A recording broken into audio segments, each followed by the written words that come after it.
Halo, welcome back to Thursday Night of Terrors. Kali ini aku mau bahas film yang berbau perburuan manusia buat dijadiin tumbal. Tumbal buat siapa? Nanti juga tahu kalau ditonton. Film berjudul Cabin in the Woods yang rilis 10 tahun lalu ini termasuk film jajaran sukses di tahun itu. Bercerita tentang 5 mahasiswa yang pergi berlibur ke suatu pondok di tengah hutan. Kalau sinopsisnya ada gitu, berarti film ini mengarah kemana ya? Tanpa berlama-lama, kita kasih paham aja filmnya. Ini dia, Cabin in the Woods.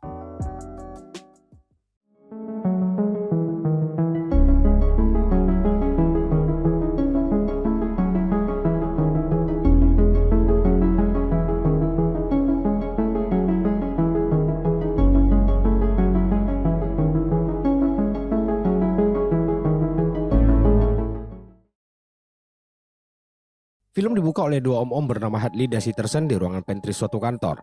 Mereka membahas masalah yang sangat tidak penting dan gak ada kaitan sama film.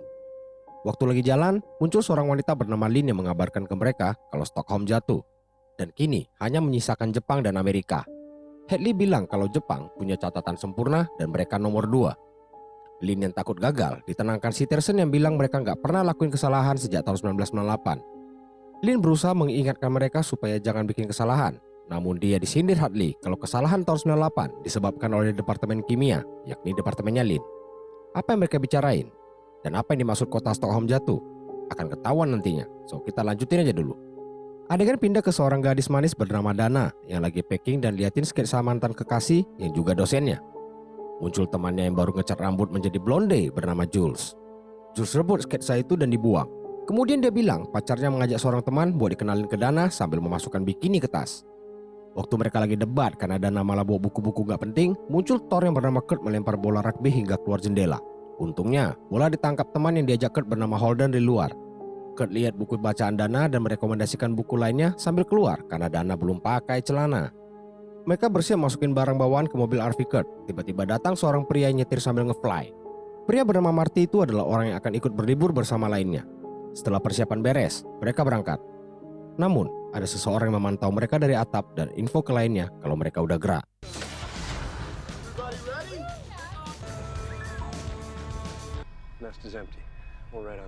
Balik ke Hadley dan Sitterson, mereka masuk ke ruang monitor dan diperiksa oleh penjaga bernama Truman. Itu bukan ruangan monitor biasa, karena mereka lagi memonitor pergerakan Kurt dan kawan-kawan yang kini berhenti buat isi bahan bakar. Mereka turun dan memeriksa sekitar.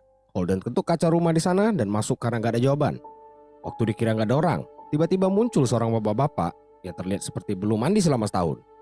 Mereka jelasin cuma mau isi bahan bakar serta nanya arah ke jalan Tillerman. Dengan ogah-ogahan, si bapak isikan bahan bakar dan ngasih tahu tempat yang mereka tanya.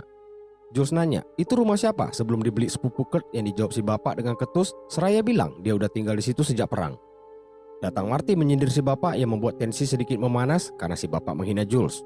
Holden berusaha melerai sambil ajak mereka pergi. Si bapak ingatkan mereka, pergi ke sana itu gampang, tapi baliknya tidaklah mudah. Dengar itu, Kurt lempar uang bahan bakar ke si bapak dan kemudian pergi. Mereka lanjutkan perjalanan dan memasuki sebuah terowongan buat ketujuan. Terlihat, seekor burung jatuh karena menabrak suatu dinding perisai tak kasat mata. Singkat cerita, mereka sampai di rumah tujuan. Sekilas, rumahnya kelihatan tua dan rapuh. Dana masuk buat lihat. Dia kaget waktu dia pajangan kepala serigala. Berbeda dengan tampilan luarnya, di dalam rumah tampak bersih dan rapi. Mereka pun menuju kamar masing-masing buat siap-siap menuju danau. Holden lihat lukisan seram di dinding kamar. Karena mengganggu, dia turunin dan ada kaca yang tembus ke kamar Dana. Ternyata itu kaca satu arah, di mana Dana gak bisa lihat dia. Holden nyaris menang banyak waktu Dana mau ganti pakaian. Tapi karena dia adalah orang berpendidikan dan berakhlak tinggi, dia kasih tahu ke semua orang tentang kaca itu. Buat mastiin Dana aman dan nyaman, dia ajak Dana buat tukeran kamar dan Dana pun setuju. Sambil berterima kasih karena udah berlaku sopan, dia ambil barangnya dan pindah ke kamar lain. Entah sengaja atau enggak, Holden yang tahu ada kaca di situ malah sengaja buka baju pamer roti sobeknya. Lihat itu, Dana langsung gregetan. Tapi waktu mau buka celana, dia pasang lagi pakai lukisan tadi yang ditutup pakai kain karena seram. Balik ke ruang monitor, seluruh pergerakan mereka dipantau oleh Sitterson dan Hadley. Datang Lynn yang infokan mengenai obat libido yang udah disalurkan ke Jules lewat pewarna rambutnya.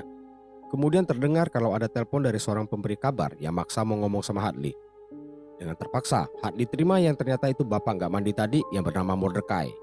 Dia dikabarkan kalau para domba udah masuk gerbang dan ngomong hal-hal filosofis lainnya. Mendadak, dia tanya apa teleponnya di loudspeaker karena dia gak mau ada orang lainnya dengar. Hadley bohong dan pura-pura bilang gak loudspeaker.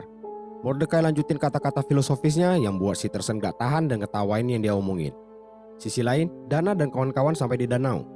Gak pakai lama, langsung nyebur ke air. Balik lagi ke ruang monitor. Si Tersen lagi buka bursa taruhan mengenai kira-kira apa yang dihadapin Dana dan kawan-kawannya nanti. Apa maksudnya? Kita akan tahu jawabannya sebentar lagi. Lihat hal tersebut, Truman tanya apa direktur tahu kegiatan mereka yang dijawab Hartley. Direktur gak peduli yang terjadi selama semua proses berjalan lancar. Truman bilang kenapa harus jadi taruhan kalau udah tahu hasilnya.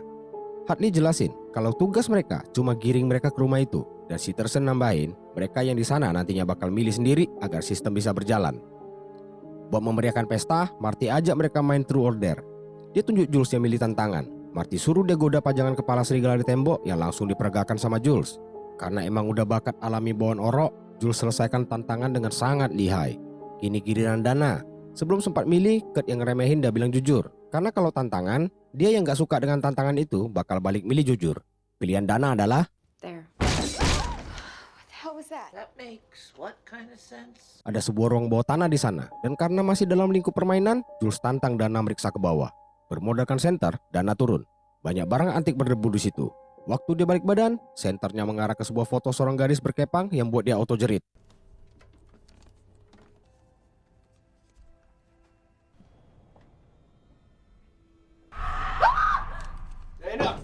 Dengar teriakan, mereka semua turun buat periksa keadaan Dana. Karena udah terlanjur di bawah, mereka pencar dan keliling lihat benda-benda di sana. Masing-masing berdiri dan perhatiin suatu objek. Dana lihat buku diary, Jules ambil kalung, Holden buka kotak musik, Kurt mutar sebuah bola aneh dan Marty perhatiin negatif film. Tiba-tiba Dana panggil temannya buat dengerin isi diary yang dia pegang. Diary ditulis seorang gadis bernama Anna Passion Buckner tahun 1903. Tertulis, Passion mutilasi tangannya sendiri dan keluarganya lakukan pemujaan terhadap rasa sakit, kemudian terdapat bahasa Latin di situ.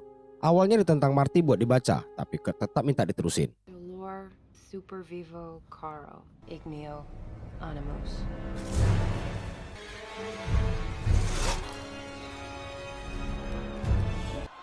It's the Buckners, ladies and gentlemen. Itu adalah mantra buat bangunin zombie keluarga Buckner, dan taruhan tadi itu buat lihat hal apa yang bakal muncul buat memburu Dana dan kawan-kawannya. Lin jelasin ke Truman, semua entitas pemburu yang mereka punya berasal dari dunia kuno dan dimiliki oleh dewa yang gak boleh disebut namanya. Hartley kecewa karena berharap mereka pilih merman atau duyung jantan karena dia kepengen lihat. Tapi si Tersen suruh legowo karena zombie keluarga Buckner punya tingkat keberhasilan 100% yang diamini Hartley sambil berharap Jepang gagal. Di monitor terlihat di Jepang juga dilakukan hal yang sama terhadap beberapa anak sekolah dengan dedemit wanita yang terpilih. Balik ke kabin, obat pada Jules mulai bekerja. Dia menari dengan sangat menggoda sampai Kurt gak tahan lagi. Bukannya diajak ke kamar, dia ajak Jules ke hutan buat cari sensasi berbeda bercocok tanam. Marty merasa ada yang aneh sama tingkah Jules dan Kurt yang gak kayak biasanya. Tapi menurut Dana, dia cuma lagi nge-fly aja. Marty gak terima dibilang fly. Dia bilang ada yang ngendaliin dan itu buat Dana makin yakin dia lagi tinggi. Marty yang ditinggal pergi Jules balik ke kamar buat nenangin diri. Sementara Jules ngobrol dengan si Holden dan tampak bibit-bibit ketertarikan di antara mereka. Pindah ke Kurt dan Jules yang lari-lari di hutan, kemudian berhenti buat sedikit pemanasan, di mana adegan itu disaksikan secara langsung oleh sekumpulan makhluk tak berakal. Seluruh areal kabin bisa dikontrol dari ruangan monitor, bahkan ada kabut feromon yang berfungsi sebagai zat untuk merangsang libido. Saat ini tunggu-tunggu tiba, Kurt yang lagi asik-asiknya melancarkan kunilingus,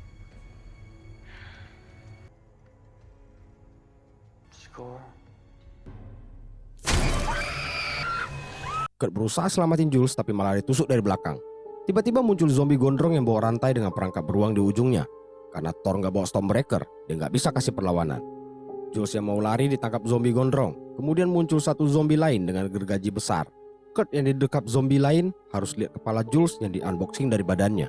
Kematian Jules didoakan Hartley dan si Tersen kepada dewa sebagai pengorbanan agar dunia memperoleh damai. Hartley buka sebuah lemari dan tarik tuas yang ada di dalam.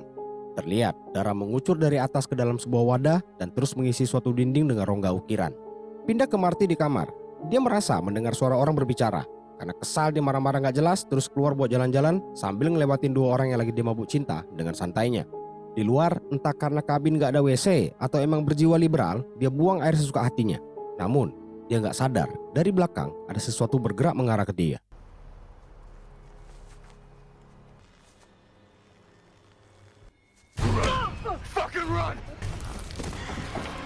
Kurt masuk ke kabin dengan kondisi berdarah-darah dan bilang kalau Jules udah berpulang ke rumah lain sembari ajak mereka pergi. Tapi karena Dana sok solidaritas, dia mau keluar cari Jules. Begitu pintu dibuka, zombie gondrong udah di pintu bawain oleh-oleh buat Dana berupa kepala Jules. Kurt dan Holden berusaha tutup pintunya, dan setelah pintu tertutup, dia bilang ke mereka ada banyak zombie di luar. Marty nambahin lihat zombie perempuan tanpa sebelah tangan yang dikenali Dana sebagai passion si penulis diary. Pikiran Kurt dipengaruhi suatu zat yang disemburkan dari ruang kontrol agar mereka semua berpencar sehingga lebih mudah di-fatality. Anehnya, malah disetujui Holden. Mendadak, kabin dijebol. Kurt lari ke sana dan suruh yang lain masuk kamar masing-masing yang langsung dikunci dari ruang monitor. Di tengah kepanikan, Marty lihat ada sesuatu pada lampu kamar. Setelah diteliti, dia tahu kalau itu kamera tersembunyi yang waktu ditarik, kabelnya ternyata menyambung kemana-mana. Lihat itu, Hart diminta buat sembunyiin suatu zat ke kamar Marty, namun dicegah Sitterson karena ada satu zombie mengarah ke sana. Marty yang mungkin lagi fly, malah senang karena merasa masuk TV sambil berdiri dekat jendela dan...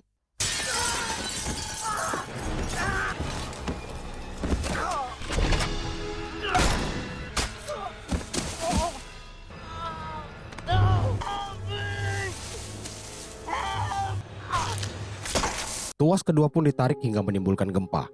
Kini giliran Dana yang diserang dari jendela yang hampir tertutup lemari. Holden pecahkan kaca satu arahnya dan menarik masuk Dana ke kamarnya. Di sana, Dana nemuin pintu lain ke bawah tanah. Setelah mastiin kosong, dia segera turun yang disusul Holden yang sebelum turun info ke Kurt karena dia berada di depan pintu kamarnya.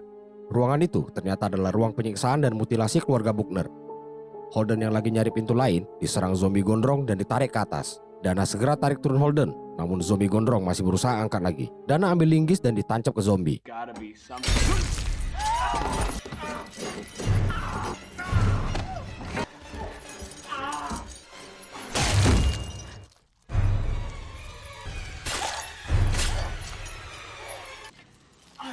Oh, these fucking zombies.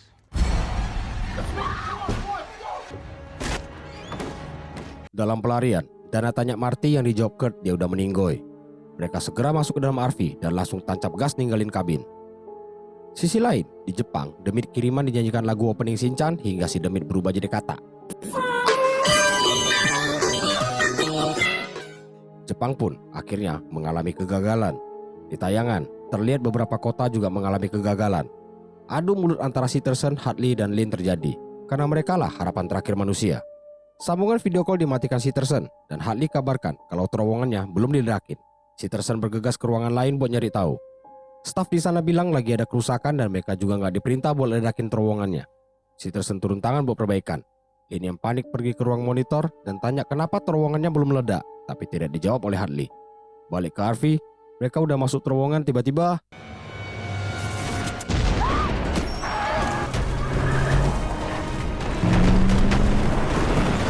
Kurt tidak percaya dengan situasi yang mereka alami. Di tengah kebingungan, Kurt dapat ide karena Holden menyebut lompat. Kurt siapin motor cross kreditannya buat melompat ke seberang. Dia minta yang lain tunggu di situ dan dia akan balik membawa bala bantuan. Setelah yakin seyakin-yakinnya, dia bersiap melompat.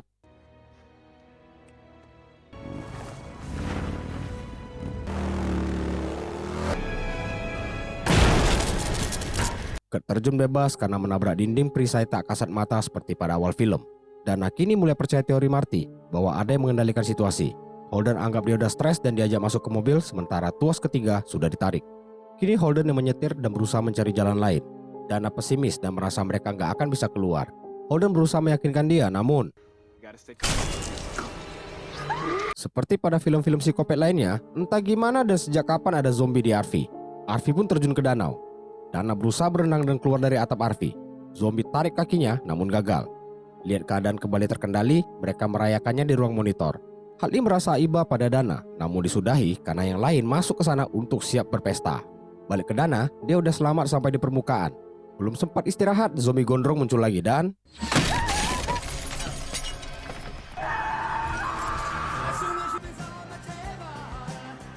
I wish that I could do what you do. Oh, I just think it would have been cooler with a merman. Just giving you a hard time. What do you mean upstairs? Pesta terhenti karena suara deringan telepon.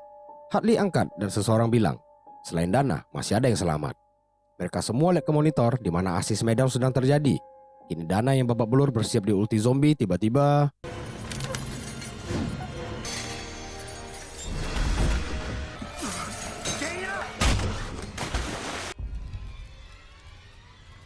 Ternyata Marty masih hidup. Dia ajak Dana pergi dari sana dan mengarah ke kabin. Marty lompat masuk ke sebuah makam. Kemudian Dana lihat zombie patient mengarah ke mereka. Dia pun ikut Marty masuk ke dalam. Dilihat ada ruangan, Dana bingung dan dikejutkan zombie yang serang Marty tadi, namun dalam kondisi dimutilasi. Marty perlihatkan sebuah lift ke Dana dan merasa kalau zombie itu dikirim buat bunuh mereka. Karena udah nggak ada yang bisa dituju, Marty ajak Dana masuk ke lift.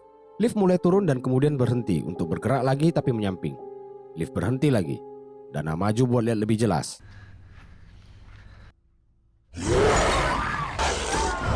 Seekor manusia serigala yang terkurung. Lift gerak kemudian berhenti lagi. Kali ini di belakang mereka ada Rodemit yang juga terkurung. Di perhentian berikutnya, Dana lihat ada sosok makhluk seperti Frankenstein dan sekilas terlihat mirip Jason Statham. Sedangkan Marty berhadapan dengan seorang gadis kecil berwajah mulut. Dana kesal dengan keadaan itu dan berteriak layaknya kalah judi. Keseluruhan ruangan diperlihatkan. Ternyata itu adalah kotak-kotak yang penuh dengan monster maupun Rodemit. Ruang monitor mulai panik. Hadley kerahkan pencarian dan minta bunuh Marty tapi bawa Dana hidup-hidup. Truman berhasil nemuin mereka dari monitor. Hadley minta bawa kotak itu ke tempat mereka. Balik ke Dana dan Marty. Pintu lift terbuka dan mereka ditodong oleh seorang petugas yang suruh hanya Dana aja yang keluar. Tiba-tiba tangan zombie yang ikut itu mengganggu si petugas yang buat dia kaget dan langsung nembak. Dilihat ada kesempatan, Marty dan Dana tubruk si petugas hingga pingsan, kemudian lari keluar dari lift dengan membawa pistol si petugas. Di tengah kebingungan mereka lagi di mana, terdengar suara dari seorang wanita melalui speaker. Dia menjelaskan kalau mereka harus dikorbankan untuk membuat tenang sesosok makhluk yang tertidur di bawah sana. Tanpa merinci lebih detail, para pasukan penyergap udah mendekat. Marty dan Dana masuk ke ruangan pengontrol kotak lift. Pasukan penyergap nembak menceleng buta. Dana lihat sistem kontrolnya dan siapin pesta kejutan buat mereka. Army of nightmares, huh?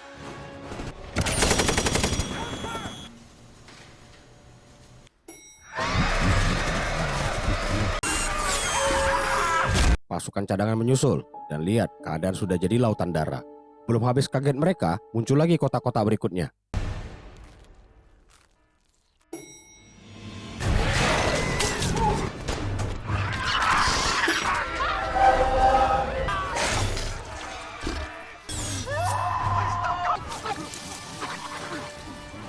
Di ruang monitor, Truman minta bala bantuan sementara Hadley dan Sitterson panik karena kerusakan pada sistem. Mendadak listrik padam dan pintu mereka didobrak sesuatu. Pindah ke Dana dan Marty. Kaca ruangan ditabrak oleh seekor kelelawar yang terlihat gak jinak. Mereka langsung keluar dari ruangan dan lari yang kemudian nabrak seorang staf di sana.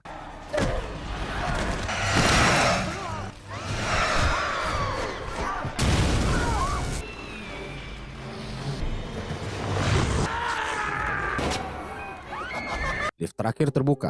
Muncullah si zombie patient. Di ruang monitor, Truman dikeroyok sekumpulan makhluk bertopeng. Sementara Sitterson lagi buka suatu pintu bawah tanah. Lihat keadaan udah gak terkendali, Truman keluarkan sebuah granat dan Hadley tercampak. Samar-samar dia melihat sesuatu mendekat ke dia. Ternyata itu adalah monster yang ingin dia lihat, duyung jantan. Tercapai sudah impian Hadley. Pintu ke bawah terbuka, belum sempat masuk Lin udah keburu ditarik oleh sejenis tentakel. Sitterson segera turun dan waktu mau berbelok dia tertusuk Dana yang kaget. Dengan tenaga tersisa, dia minta Dana buat bunuh Marty, kemudian dia pun modar. Bukannya wanti-wanti, pistol malah Marty kasih ke Dana buat jaga diri. Mereka lanjutkan pelarian hingga masuk ke suatu ruangan dengan ukiran di dindingnya. Ada 5 ukiran yang menurut Dana itu merepresentasikan mereka berlima sebagai bagian dari ritual pengorbanan. Tidak dengan cara dibunuh, tapi dihukum. Hukuman karena menjadi muda, jawab Ellen Ripley dari franchise film Alien. Dialah direktur sekaligus dalang dari semua kejadian. 5 ukiran itu melambangkan wanita murahan, atlet, sarjana, si bodoh, dan si perawan. Si perawan harus disisakan terakhir, terserah hidup atau mati. Apabila gagal, maka sesuatu akan bangkit, yakni dewa yang dulu menguasai bumi. Mereka akan tetap di bawah selama ada yang ditumbalkan untuk mereka. Karena ritual di kota lain gagal semua, harapan tinggal mereka. Sebelum matahari terbit, harus tersisa si perawan. Tanpa diduga, Dana todongkan pistol ke Marty demi selamatkan dunia. Dana siap mengeksekusi Marty. The whole world, Marty. You're feeling strong. I'm sorry. So am I.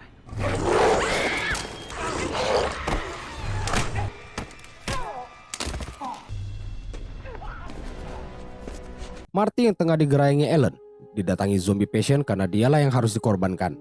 Marty sadar karena dipanggil Dana. Dia putar Ellen ke atas sehingga zombie bacok Ellen. Kapaknya sangkut. Marty manfaatkan itu buat dorong keduanya ke bawah. Marty balik ke Dana dan mereka saling maaf-maafan. Kini kebangkitan dewa itu sudah dekat. Marty nyalain udut ngefly-nya buat menikmati momen terakhir bersama Dana. Kemudian dan film pun tamat. Tahu nggak kalau film ini masuk ke genre komedi horor? Bagi aku film ini tuh mirip parodi dari film-film psikopat atau horor. Kalau film-film genre psikopat pasti ada pemburunya dan ada yang diburu dengan adegan-adegan bodoh nggak masuk akal gitu kan. Bedanya ini dibuat sejenis ritual pengorbanan biar dewa-dewa itu nggak ngusik bumi lagi. Secara jalan cerita keren sih ini, nggak bertele-tele dan on point. Lucunya ada, seremnya ada, adegan bodohnya ada, paket lengkap lah. So, gimana menurut kalian? Suka sama pembahasan film ini? Kalau suka dan terhibur, boleh dong di subscribe dan like. Sekian pembahasan film kali ini. Nantikan film-film selanjutnya yang gak kalah gokil. Aku FDJ undur diri. Thank you for watching and happy horroring. Bye. Kok diantara monster-monster itu gak ada si Amau ya? Padahal aku kangen sama Amau gue.